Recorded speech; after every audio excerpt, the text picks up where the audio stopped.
नमस्कार मंडळी, कसे आहात? मजेत ना? आज आपण उपवासाचा बर्गर ही रेसिपी पाहणार आहोत. चला तर रेसिपीला सुरुवात करायची आहे.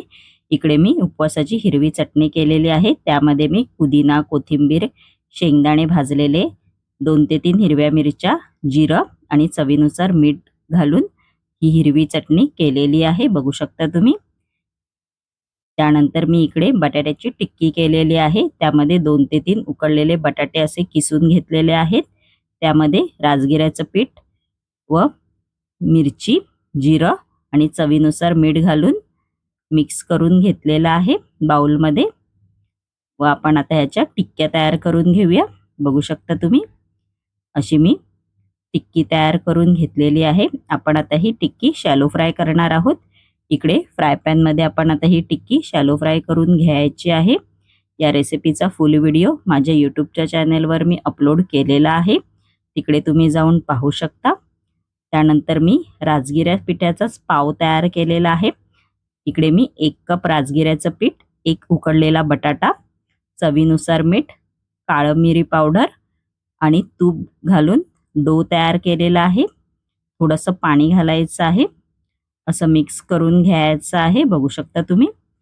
या मिश्रणाचा आपल्याला डो तयार करायचा आहे. असा डो तयार करून घ्यायचा व त्याच्यातला एक असा गोळा काढून असं गोल करून घ्यायचा आहे आणि जसं आपण टिक्कीला कसा शेप देतो तसंच करायचं आहे.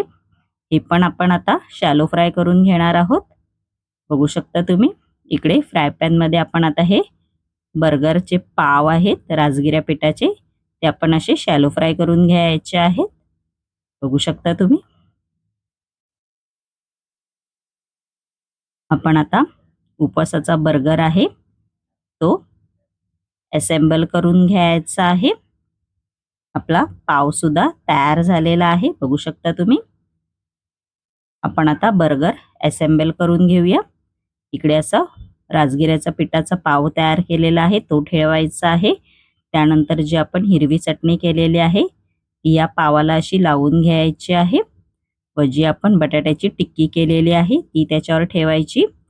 त्यानंतर इकडे मी वेफर लावलेले आहेत, असे ते लावून घ्यायचे व काकडीची स्लाइड्स आहे ती सुद्धा लावून घ्यायची आहे व परत राजगिऱ्या पिठाचा पाव लावून घ्यायचा आहे. आपला उपवासाचा बर्गर तयार झालेला आहे. बघू शकता तुम्ही. मस्तपैकी असा. माझी ही रेसिपी जर आवडली असेल तर नक्की माझ्या चॅनेलला सबस्क्राइबर करायला विसरू नका. धन्यवाद.